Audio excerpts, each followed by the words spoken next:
Cersei cupped the other woman's breast. Softly at first. Oh shit, hang on. I gotta turn the light on in this motherfucker. Hang on real quick, y'all. Hang on, y'all. Alright, here we go. Cersei cupped. This is on page 692 in A Feast for Crows. Cersei cupped the other woman's breast. Softly at first, hardly touching, feeling the warmth of it beneath her palm. The skin is smooth as satin. She gave it a gentle squeeze. Then ran her thumbnail lightly across the big, dark nipple. Back and forth until she felt it stiffen. When she glanced up, Taina's eyes were open. Does that feel good? Wait, Cersei doesn't have a foreign accent. She sounds like an English lady. Okay. Does that feel good? What was that? That was like a Borat or something. Hang on. Does that feel good? She asked. Yes, said Lady Merryweather. And this? Cersei pinched the nipple now, pulling on it hard, twisting it between her fingers. Alright, now that's good, right? That's the first paragraph of page 692 in A Feast for Crows. Now, that's just a little. That's a good starter for this video. Or not video, this audio episode of a patron only at first, but potentially I may upload this to YouTube. I was gonna upload a couple of videos to YouTube. But anyway, that little excerpt, the whole thing Cersei's doing right there is, well, it's a part of her trauma, right? So like when she's married to King Robert Baratheon, she says he only made her wet the first night when they got married. After that, he pretty much lost interest in her, and she becomes scornful of that. Now, mind you, to start off with Cersei, and I've done some Cersei POVs before, or I've done some, episodes here. Leaks and lore. I haven't said that in a while. I've done some episodes here where I've broken down some Cersei stuff before, so I can't exactly remember if I've explained this. But Cersei initially, right, she was told that she was going to marry Rhaegar. And obviously, Rhaegar married, according to Cersei, not verbatim, but basically Dornish slut, right? She calls her weak. She literally says that she's weak from, giving birth to children, right? She can't, Elia loses. Anyway, sorry, I just had to run up the stairs. And actually, y'all wouldn't have known that until I said that, aside from me being out of breath, but this is... I keep thinking the camera's on me. It's not. So anyway, Cersei thought she was supposed to marry Rhaegar. That didn't happen, right? So she's a very spiteful person. I feel like, I'm not a psychoanalyst or a psychiatrist, so I'm not going to sit here and be like, Cersei has schizophrenia, or she's bipolar, or she's this, she's that. It seems like the biggest trauma, right? Or like one of her character cornerstones that she keeps calling back to is this Maggie the Frog prophecy, which I'll explain here in a second, but also the fact that she's sort of kind of constantly put aside. Like, for instance, when she's first born, right, she's twin to Jaime. When they're really little, Cersei remembers, hey, me and Jaime used to not be told apart. Like, she could put on Jaime's armor and pretend to be a boy, but then obviously when they get older, right, they start to get separated, they start to look different, right? Cersei turns into, who she becomes, and Jaime turns into who he becomes, but ultimately she feels scorned in the fact that she doesn't understand from an early age why Jaime, the person who looks exactly like her, gets to do certain things that she doesn't. So I can actually relate to that, right? But that's like the main thing to her character that she keeps thinking back on. That'll like kind of dictate what action she takes, and then also like where ultimately her arc ends up, right? If we ever get a Dream of Spring, or if she's alive in a Dream of Spring, right? We're definitely getting Winds of Winter, but ultimately, we may find out her character may end on a cliffhanger in Winds of Winter, kind of like how it does in Feast for Crows and also Dance of Dragons. But ultimately, it wouldn't be as insane of a cliffhanger because we know that like as soon as we get Winds of Winter, it's going to be who knows until we get a Dream of Spring. But anyway, so Maggie the Frog, right? So you got to remember, everybody listening to this. Also, thank you for being a member of my Patreon for another month.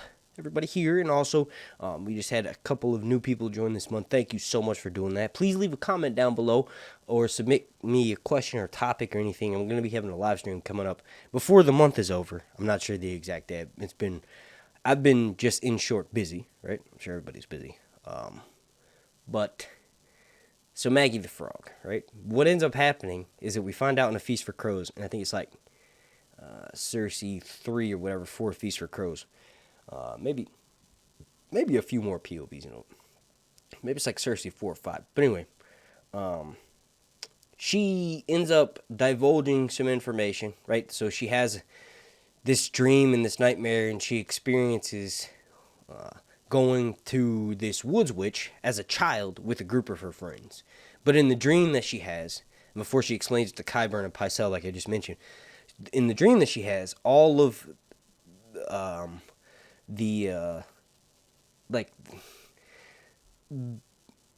information, or like really, I guess the best way that we get the most information is when she explains it to Qyburn, because what she does is explain it to Qyburn, like give him sort of the gist of it, ultimately a short end of it. She never is 100% honest with anybody, right? But ultimately, when she's telling Qyburn sort of a half-truth, because she kind of wants to know what he knows about it, ultimately she calls him Pycelle because she can't dream. So she has the nightmare like I was just explaining, and you get the gist of it. She's with a group of her friends. She goes, meets Maggie the Frog, who she finds out through Qyburn. Maggie is actually short for Magi, right? So this is a blood witch, the same type of person that, Daenerys deals with when she is trying to save Khal Drogo, right? She has Miri Mazdur, who's a Magi, the Dothraki call her that, right? That she practices blood magic, right? So blood magic is the most potent form of magic in A Song of Ice and Fire. Qyburn explains this to Cersei quickly. It's funny, whenever I'm reading Qyburn or listening to Qyburn on Audible, same thing. It's interchangeable to me. But I always say Wyburn, because he's kind of like one of the best characters. He's like a mix between Roderick the Reader, who is this dude who's basically Asha and Theon's uncle, right? On their mother's side, though. He's a Harlaw, Roderick Harlaw, right? He's the Lord of Harlaw, House Harlaw, rather, and he supports Asha during the King's Moot. But anyway, he's called the Reader because he reads a lot. So this dude that I'm referring to now, Qyburn, right, is kind of like that guy, but also mixed with Euron because he knows a little bit more, or maybe he doesn't know more information than Roderick the Reader, but he is more willing to use the information, right? So this dude is literally just torturing women and men left and right. At one point, Cersei's exposed to Qyburn's torture methods, and it's when she's torturing the Blue Bard. Oh, God, I'm all over the place. The Blue Bard is this dude who sings music and is part of House is just a part of Marjorie's band of House Tyrell people, right? The Roses, in court in King's Landing in A Feast for Crows. And Cersei ends up kidnapping him and having him tortured. And she goes down with Qyburn in the black cells and finds out information from him after she smashes him in the face with his fucking high harp. Or is it a lute? I think it's a lute. I don't know. But either way, she like basically does what, 60s rock bands did, like The Who, I think were the first band to beat up their fucking equipment, which is cool. It's mad punk rock. But Jimi Hendrix took it to another level by lighting his guitar on fire and also being a way better musician than all the people in The Who. The Who is a good band, but Jimi Hendrix is the fucking man. That was corny as shit. It's dad jokes. But anyway, shit, where were we? Wyburn. I was trying to explain why I call it Qyburn Wyburn. So I'll just go back to that. So yeah, Roderick the Reader he's kind of like that, and then also a little bit like Euron, but it doesn't matter. I was just explaining that because if you are listening to this and you are unfamiliar with him, and you think, or you're just only familiar with the TV show version, he's more than the guy who picks up the corpse arm. You know what I mean? Almost all the characters are. And I sound condescending, but I don't mean to. So please don't take this personal if you're listening to it, obviously. So yes. All right. But anyway, oh yeah, the blue bard. That's what I was explaining. So the blue bard, basically, with when Cersei's down there, it makes her sick. So that kind of shows that she's not that, a piece of shit. Because she, like, seeing blood kind of makes her irk a little bit.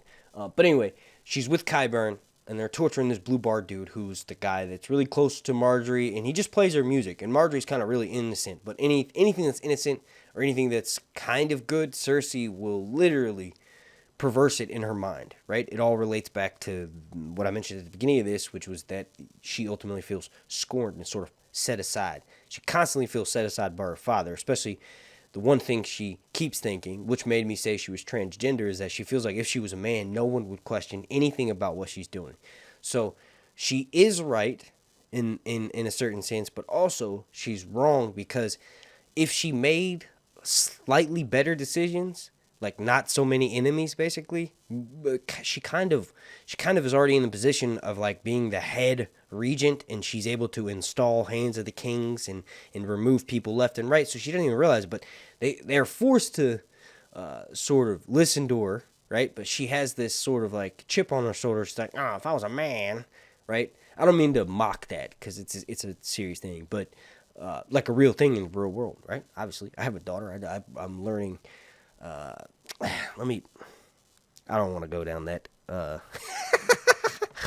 But yeah, so Cersei, she's kind of right in that sense, but also if she just made better decisions, people wouldn't necessarily be like, honestly, no one's outwardly like, you stupid bitch. If you were a man, then fuck you. That's kind of in her head. No one's actually said that, because they're all really afraid of her, because she's got people like Qyburn and the reincarnated Mountain, Robert Strong, around her, right? But that's not till the end of Dance. That didn't happen till the end of Dance. The end of Feast, she's in fucking jail. Cersei got locked up. They won't let her out until she walks down the street naked. Oh, they won't let her out. She's locked. All right. That was really off tune. Whatever. So, Cersei, Maggie the Frog, right? So she's with her group of friends. She ends up going to go see this woods witch. And the whole reason why they want to do it is because they want to see their future. They want to get their future read. They heard, right? So they're basically on these, this part of lands attached to Castle Rock, right? And they make their way through the woods, Cersei and her group of friends, and they're sneaky around. It's nighttime, right? And they finally get to this bitch's tent, and she's sleeping. She's asleep. They wake her up. She goes, leave. She says it like 3 times. And then finally, when she does wake up, she reads their fortunes, right? So she takes each one of their drops of blood. She tells Cersei's friends their future. One of them, Melara Heatherspoon, I think. She tells her she's going to die tonight, right? And I think, and it's going to be potentially revealed, Cersei pushed her down a well. I know I'm not reading that wrong. I've read the books a bunch of fucking times. I feel like Cersei pushed this bitch down the well, and she just hasn't internally admitted that, because that's the only time she's ever directly killed somebody. Because the other friends that are with her, she thinks how one of them is fat and living on somewhere in the Iron Islands or something, and has a bunch of kids now, and the other one died that night. Melara, I think. It's embarrassing if I'm getting that wrong. But anyway, Cersei gets her fortune read, and they're allowed to ask questions about their fortune. And she's like, you can ask questions, but you're not gonna like it, right? So Cersei finds out. She goes, will I have kids? She goes, will I marry the king? And Melara's like, no. Cersei asks Melara, not her friend. Cersei asks Maggie the Frog. She's like, will I marry the prince, right? Because at this time she thinks she's gonna marry Rhaegar, and Maggie the Frog says, no. You're going to marry the king. And Cersei's like, okay, alright, bitch. Alright, little bitch. Okay, whatever you want from me. And then she confuses her, right? She confuses her by saying, look, you're going to have 3 kids, but the king will have some shit like 10. And that really fucks her up. She's like, how's that possible? So I'm not going to marry the prince. I'll marry the king. But I'm not going to have the same amount of kids as the king, right? So basically, this bitch literally told Cersei her entire future. Now, you could say that it's a self-fulfilling prophecy, but at the time when it happens, she's already sort of interested in Jaime, and it's kind of hinted at the fact that she may have fucked her brother already. So, I don't know if it's a self-fulfilling prophecy or if it was actually, like, you know, a prophecy. Because, like, not just Qyburn mentions that blood magic is the most potent form of magic and the most dangerous version of magic, but also other characters mention how, specifically, you shouldn't dabble in your own future. Like, Pycelle, when Cersei has him in, and he says, I'm going to whip up a draft of sleeping wine or whatever, dream wine or whatever, you know, Cersei's like, are you capable of that, you old... She basically thinks Qyburn's an old ball sack. She's like, man, this old shriveled up nutsack ass motherfucker. He's a bitch ass nigga, motherfucking shriveled nutsack. Like she serious on a serious note. She does think about how he used to look much more like a wise individual that she respected when he had a beard, which is sort of very shallow of Cersei. It's not it's not the one. It's one of the funnier thoughts that she has. But also she's kind of right because a few other characters think that. Like when his beard grows back, it doesn't grow back full. I don't personally have that problem. I shave like every 6 months. Within a month, 3 to 6 weeks, I have a full ass beard back. Which 3 to 6 weeks sounds like a long time, but anyway. So yeah, that's why Pycelle's like, yeah, bitch, don't look in your future. It's not good. And she's like, fuck you. You didn't give me the answer I wanted to hear. and then she calls. I laugh at my own jokes a lot. But I'm hoping you guys are laughing along with me. Let me know if you're laughing along with me if you listen this far. 16 minutes and 40 seconds into this bitch. So anyway, blood magic, most potent form. So you could either say she had a self-fulfilling destiny and that she kind of manifested itself and she knew it was going to happen. And since she knew it was going to happen, she didn't really do anything to change the situation because she thought it was unpreventable. But you could also say that, no, it was genuinely magic and, Maggie saw her fucking future by licking her thumb. It's kind of crazy. But it actually makes sense, George is heavily inspired. Like, the more I read other works, like, I've read all of the main Lord of the Rings books, and I sort of quit the Silmarillion. I haven't completely quit it, but I went back to A Song of Ice and Fire. Like, I'm almost finished with A Feast for Crows, and I'm obviously going to start Dance, and then I'll probably, go back to a Game of Thrones, and then I'll probably stop halfway through. The first Game of Thrones, the first A Song of Ice and Fire book, A Game of Thrones, has always been kind of hard for me to finish. But anyway, as I read more other series, getting way back on track, I realize that George is heavily influenced by, I think, Dune and Lord of the Rings actually the most.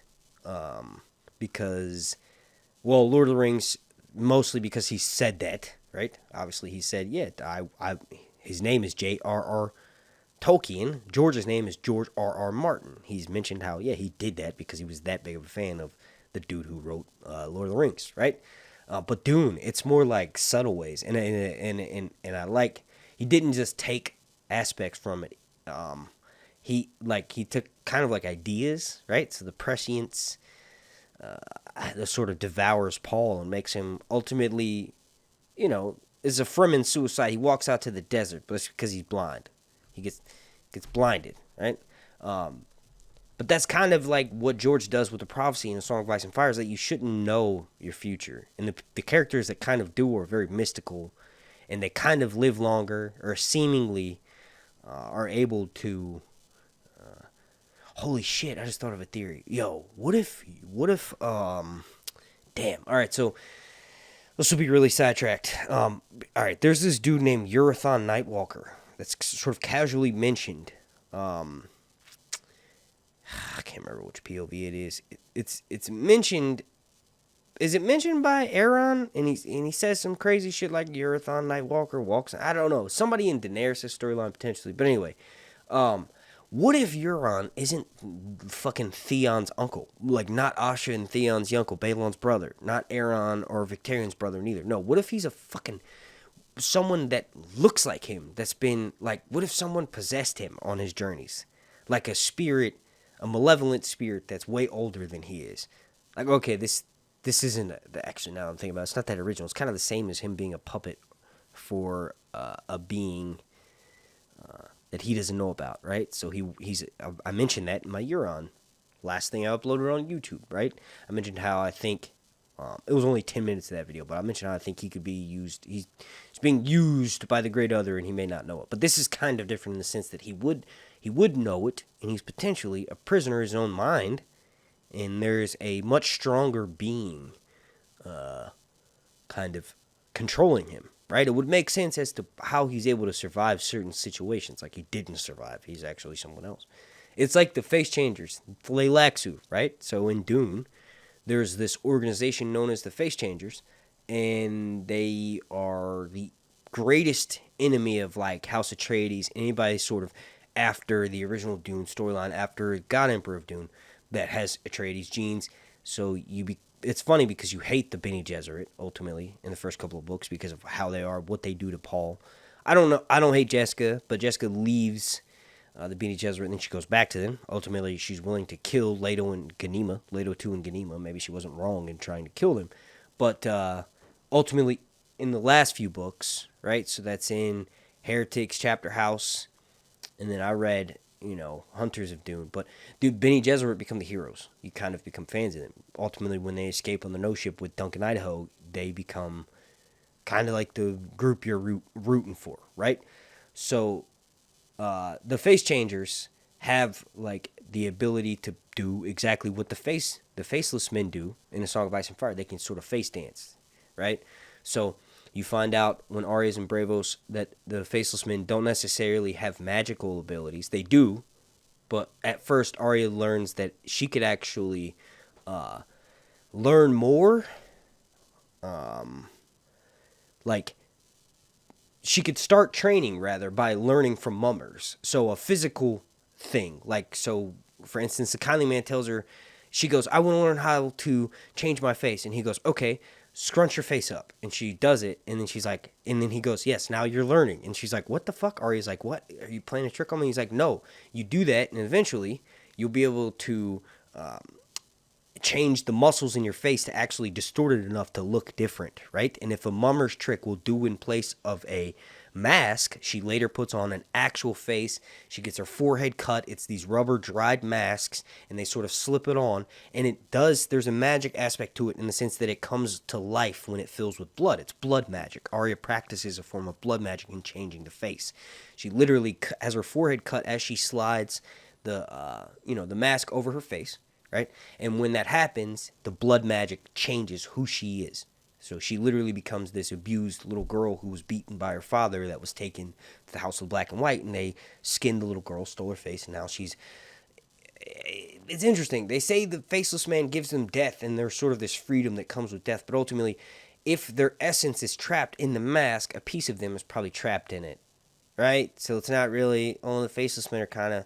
Not just the bad guys, but the really bad guys, in the sense that they don't even know that the thing they're doing. I'm going too deep into that. But I will say this. There are some tribes, some undiscovered tribes in the Amazon that if you take their picture, and in Africa too, if you take their picture, they think their soul gets trapped in a picture. So maybe there's something to that. That's my George R. R. Martin voice. I don't know. You all let me know what you think about that crazy. It's not crazy. It was, I think it was pretty decent. A little side stretch thing. So, looking back at my notes, did the Maggie the Frog. There's a couple more things. The whole point of this is like Cersei's master plan, right? So, let's see, you got Cersei's master plan. Explain Maggie the Frog. An encounter in house, he tells Pycelle and Wyvern, right? And the next thing I have written down is, just how smart is she versus how smart does she think she is? Is she capable? I've wrote all these different versions of the same thing. Is she capable? How smart is she versus how smart does she think she actually is? How smart do I think she is from reading it, and how do I think other people perceive how smart she is from reading her POV? That's all the stuff that I wrote. So that'll make my brain fire. But already 24 minutes into this. Okay. Just how smart she is versus how smart she actually is. And I kind of already mentioned that, right, when I was like, she makes dumb decisions, and those dumb decisions, on top of the fact that it's a patriarchal society, sort of fuck her. It's not just the fact that she's a woman. It's also the fact that Her as a character makes dumb decisions. And you can look at a juxtaposition of that in the same fucking book. Daenerys makes some amazing decisions. Also a woman. Also has about the same amount of power, if not more power. Obviously, she has more power than Cersei. She's got fucking dragons, right? But she's about to have a Dothraki horde with her. But I'm just saying. So Cersei could make some better decisions, right? So like, that's kind of that whole point. I think she does have the intelligence and the capability, right? She's a learned individual, but she doesn't have anybody to sort of bounce ideas off of that'll like Tywin was the one person who could be like, all right, sit the fuck down, calm down. You know what I mean? And she doesn't have that anymore. So she's sort of running off the hinges. And the one person that could probably do that is Jaime. And she pushed him away that he doesn't even want to be around her. You know what I mean? And it's not someone, like, I'm not saying a man needs to put a woman in a place. No, I'm just saying every human needs someone to anchor them down.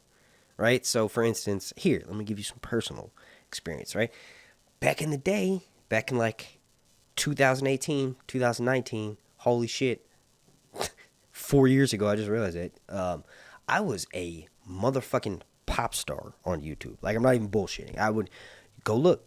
My most viewed videos. One of them has 1 million views, right? I'm an idiot. Never graduated high school. Got 1 million views on YouTube.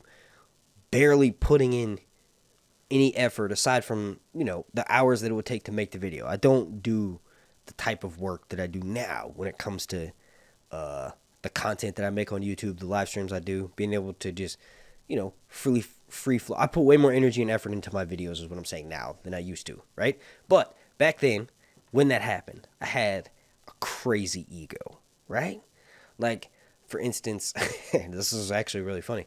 This is not the original thing that I was going to tell you. I'll get to that in a second. But one night, I went out with my girlfriend and some friends from high school. We went to go, this was a bar right down the street, but I had just got my license, right? So this was in 2017.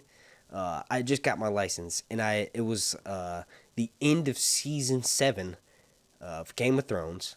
I had made I think like $5,000 or something crazy in a month, right? It was insane. Never had that much money, never seen it. So I was like, okay, time to go get a car legitimately and my license and get insurance and all this stuff. And the only reason why I hadn't done it at that point is because it was really expensive. First-time drivers in North Carolina, you have to pay literally like $300 a month for like 3 years. It goes down every 6 months, but not much. It took 2 years to get down to like $200. It was insane. Now I'm not paying anywhere near that, but it's a first-time drivers thing. And that may have changed now because that was like 2018, right? That was just what made me hesitant to get my license and drive legitimately for years. Also, I wasn't the best driver anyway. So anyway, we went to this bar, and there was this band playing. And I remember as soon as we got there, I asked the bartender like for a drink, and I'm like, "Did you karaoke?" Like, because I was already wasted. And my girlfriend's, as soon as we walked in, she looked at me because she knew I was going to say, it's not karaoke or go try to do it, right? But it was a band, and they were just bad. So, like, the dude wasn't a good singer, right? So my ego, I was like, I'm popular on YouTube. Like, it was just funny. I asked the bartender's like, no, it's a band. So basically what we do, we're sitting there, we're drinking, right? Remember, I'm with some friends from high school. So I'm like, I got to show off in front of them. My girlfriend's here, right? I got to show off in front of everybody, right? So I waited until the band took a slight break, right? And I had one of my videos. I swear to God, I had one of my videos pulled up on my phone. And then when they took a break, I went to the lead singer dude, and I was like, hey, man, let me hop on. Like, I tried to bully the mic from him. He's like, dude, back the fuck up. But then I showed him the YouTube video, and he's like, what the fuck is this? I was like, oh, I'm a YouTuber. I was like, you see that? That's me. And he's like, okay. I'm like, you watch Game of Thrones? He's like, no. And then it just so happened that, I swear to God, the bass player did watch Game of Thrones. And I don't know if he had actually was telling the truth or not, the bass player, right? So this was the lead singer that told me to fuck off. But the bass player was like, dude, I watch Game of Thrones. And he's like, what about it? And I showed him the video, and he's like, bro, I fucking seen this. I've watched your videos. I was like, bullshit. This is when I had, just started getting a bunch of traction on YouTube, right? Anyway, he was like, yo, dude, this guy's cool. I ended up basically convincing them to let me, like, kind of back up sing with the lead singer. That confidence because I was like, I'm famous on YouTube. I can do this. I can do stuff like this. You know, that was just an example of. That wasn't the original one. The most embarrassing one and the anchor thing that I was talking about was when I was at a convention, and it was the last Con of Thrones, and I left early because the only reason why I went was because the person that I talked to that was in charge of like making the schedule for which panel you're going to be at. And for me, the big thing was, because this was when I was really popular on YouTube. This was in the final season of Game of Thrones. This was after that. And I had gotten 1 million views almost in every other video, like several 100,000 views. So I was like, dude, they got to let me interview some famous people because I'm fucking Sir Hunt's Reviews, right? So they didn't. So I drove all the way there. I drove from where I was living at in Raleigh to Nashville, Tennessee. It took me 9.5 hours, and I just bought my Mustang. I'd never driven it more than 30 minutes, but I immediately took it 9 hours, right? The AC didn't work. There was a bunch of shit that was wrong with it. I was just like, no, I got to go show it off to all of my friends that have made it to Con of Thrones. They got to see my success, right? Well, before I left, my girlfriend was like, yeah, I don't know. Maybe you should fly out there or do something different, right? Like not drive the Mustang, like maybe get a rental car or something. I had the money to do it for sure, and I didn't listen to her, but I did anyway. So when I did it, I wanted to, remember the whole point of me driving the Mustang was to show it off, and that was the anchor point. That was the whole point of the thing, was that she told me to do that, and she was right the whole thing. End of the story right there. She told me to do that, but I didn't, right? So anyway, since I drove it, the whole point of me driving it to the Con of Thrones was to show it off, and I felt like since I got fucked over and didn't get to interview any of the, celebrities from Game of Thrones that were there. I can't even remember. Jaime Lannister was there. There's a couple other ones that, I just know the big one was Jaime Lannister, right? They were supposed to get Kit Harington and all these other people, but a lot of people canceled. But Jaime fucking Lannister was supposed to be there, right? Well, he was there. Lots of people got pictures with him. But I didn't. Those pictures always cost like $200. Like, I don't give a fuck who the fuck it is. Unless it's like Rhaella. I'm not going to pay $200 to take a picture with somebody. That's nuts. You could do like me and just hang out in the smoker section, because a lot of people smoke. And I wasn't expecting this, but fucking Gendry walked up to me at the second Con of Thrones and asked me for a fucking lighter. I was like, yeah, here you go, bro. Right? And the person next to me, he had just bummed a cigarette from them. So that was interesting. You know, I didn't say shit. I was just like, hey, it's Gendry. The other people I was talking to is this other YouTuber, Teflon. He was in the group that I was talking to at the time, and when dude walked up, and then he walked over with him and started talking to him. He had the confidence to go do that. I was like, man, I wish I had that confidence to go do that. It's funny. Anyway, but yeah, so I ended up driving it to a bar that everybody, it was like a pub crawl that everybody does when they meet up there. And when I did that, I had to drive my car back to the Airbnb, and then like where my friends had went, and then from there back to the Airbnb that I was staying at. And then the whole trip was just like this, to me, terrible experience, especially since I left early, didn't say shit to nobody, just dipped, right? Didn't go to any of the panels that I was scheduled to be on. Like, I was supposed to be on this, like, YouTuber panel, which would have been really cool, because actually we did that at the second Con of Thrones in 2018 with a bunch of YouTubers. There's a picture. It sort of looks like The Last Supper with literally everybody that you've ever listened to on YouTube. Well, maybe not everybody that you ever listened to, but that was doing it in Season 8. We all were on the same panel. It was cool. There was going to be another one in 2019, but I'd left before that. So anyway, that's the anchor point. Cersei doesn't have that. Cersei doesn't have anybody to be like, hey, maybe don't get so close with this Tyene Merryweather bitch, because you don't really know her that well, right? She doesn't really have that much to offer you, and you literally don't know her that well. She hasn't been your friend that long, right? So the Tyrells, the ones that she keeps pushing away, they honestly have way more to offer. They've helped her secure the kingdom. They've surely, Marjorie's marriage to Joffrey and then Tommen, surely secured the fucking crown, but Cersei's too dumb to see that. And if somebody like Tywin was around, it could be her mother, Joanna. Joanna could have been, actually, she needs her Aunt Gemma. Her Aunt Gemma is the one that would be her anchor point. But her Aunt Gemma, guess what? Probably don't want shit to do with her. Like, literally, she mentions, I'm not going to go to King's Landing because Cersei's fucking crazy. Like, I don't know. Not directly, but the idea is sort of insinuated. Gemma talks to Jaime when Jaime's camped outside River Run, because Gemma is married. Gemma is Jaime's aunt, right? So Gemma is not only related to Tywin because she's Tywin's sister, but also Joanna, right? So Jaime, Cersei, and Tyrion's mom is their cousin, their dad's cousin. So, her aunt Gemma is also related to Joanna, their mom, right? So anyway, she's kind of like the Queen of Thorns, but she's a very likable Lannister. Like Davin Lannister is very likable. The later Lannisters that George introduced are extremely likable. Even Tyrion. Tyrion's kind of been likable the whole time, but So let's see the last couple of points for Cersei. Okay, here's one. Will she hook up with Euron like in the TV show? Now, honestly, excuse me, I can't edit that out. I gotta leave that in because I'm raw. Honestly, yes, she will. There's a chance rather. The idea has kind of been insinuated a little bit. Cersei's mentioned the Greyjoys around the prospect of not necessarily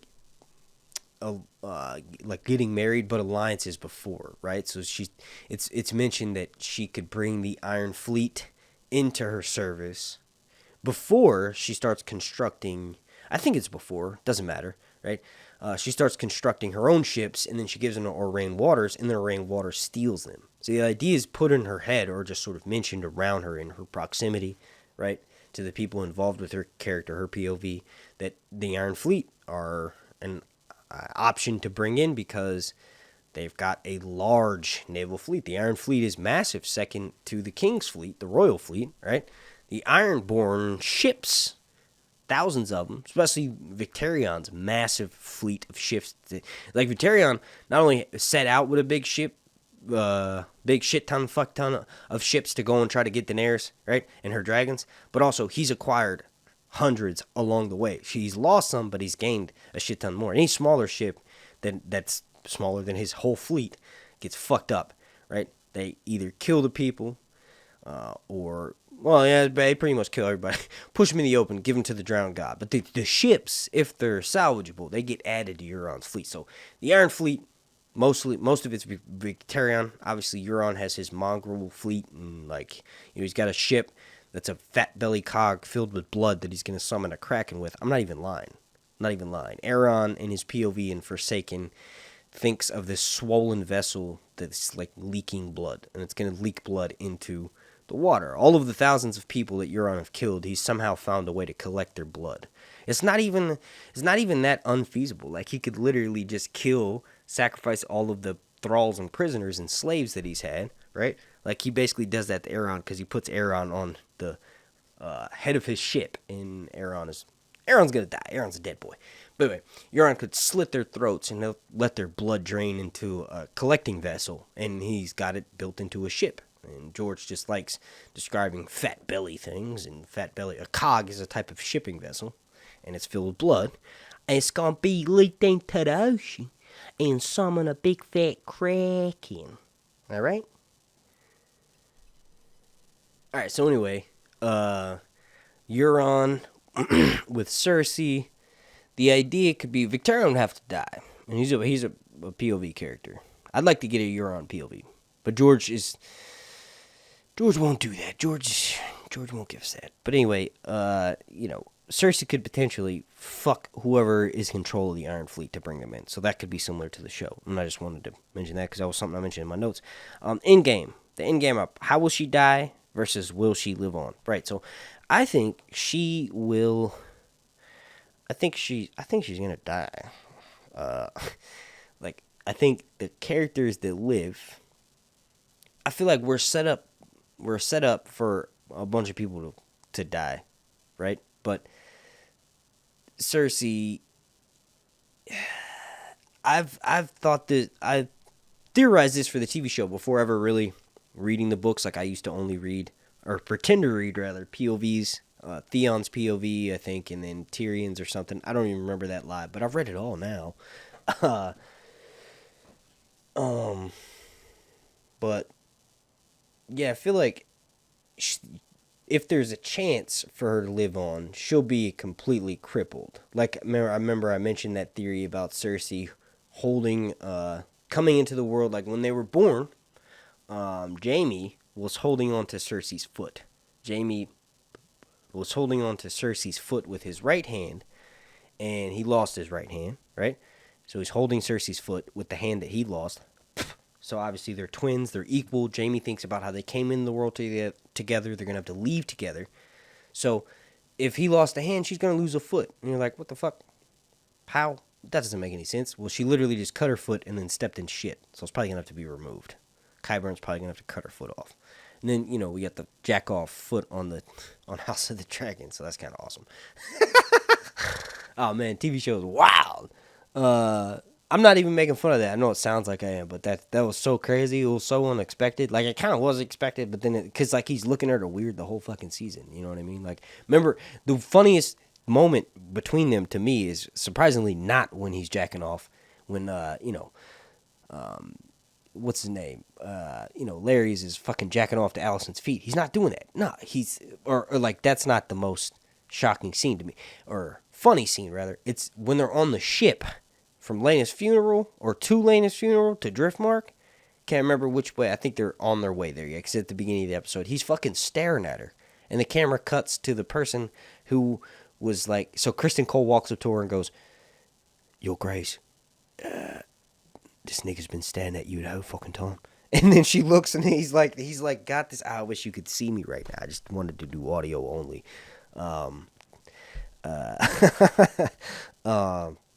Yeah, that was the funniest fucking moment. That was the gold. He's just like, yeah, I'm gonna jack off on your feet. Is he already doing it at that point? I remember asking that question in my videos. Is he already jacking off on her fucking feet at that point? Oh, not on her feet, but what if he takes it to the next level and he's like, look, you want me to save your son? Because remember, Aegon 2 gets fucking burned and he's out. Like, I love to say this, but the best way to know how much pain he's in, George summed it up perfectly. He sleeps 10 out of every 12 hours. Now, he becomes addicted to milk of the poppy. And obviously that's heroin, so that's going to make him tired. But he's also fucked up because he gets horrifically burned and maimed and like metal's fused to his skin. So he's fucked up. But when that happens, he has to survive somehow. Now, you could say the White Worm will be brought in and healers and this and that, but what if Larry's is like, yeah, I can do something. I can bring some people in, but look, you won't have to let me jack off on your feet. What if the thought of that just gets him all... all right, but yeah, so Cersei.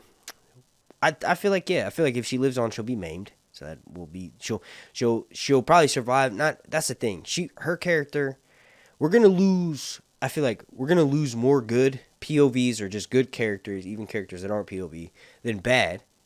Like, I think a chunk of the bad guys will live. One of them being the Night King and the others. They'll still make it through A Dream of Spring somehow. Like, the very last POV in A Dream of Spring, if we ever get it, would be, like, from the Night King. And guess what? He's a baby in the lands of always winter. And that's kind of what they did on the show. And maybe George told Dan and Dave, and that's why they did that random shit that they never went back to. Because George initially told them something like that. And they didn't know how to connect it because they didn't... I don't fucking know. Who cares? We're not talking about those guys no more. They're not in the scene, dude. We got Ryan Condal, and we got the new guy coming in. Everybody always shows that picture of him and Emilia Clarke, and like anybody, like who's in a picture with Emilia Clarke, the picture's immediately gonna get liked because of fucking Khaleesi is in it. You know what I'm saying? But that guy, what's his name? Paul? I don't know his fucking name. The dude, he directed some episodes of Game of Thrones. He's being brought in, right? Hopefully he's a good guy, but he's not the showrunner. Condal's the showrunner and the writing. And he needs to, make sure that he is still continuing that super healthy relationship with George by constantly talking to him and passing ideas back and forth. So to wrap this up, if Cersei lives on, horrifically maimed. If she dies, it'll be from Arya wearing Jaime's face. And I know that's cliche and everybody said that, but that's the honest-to-God best theory that I think I've ever heard or... given credence to or, theorized about myself. Yeah. You all let me know what you think down below in the comment section about Cersei. I wanted to do something different than just a POV breakdown, so I hope y'all like this. Along that,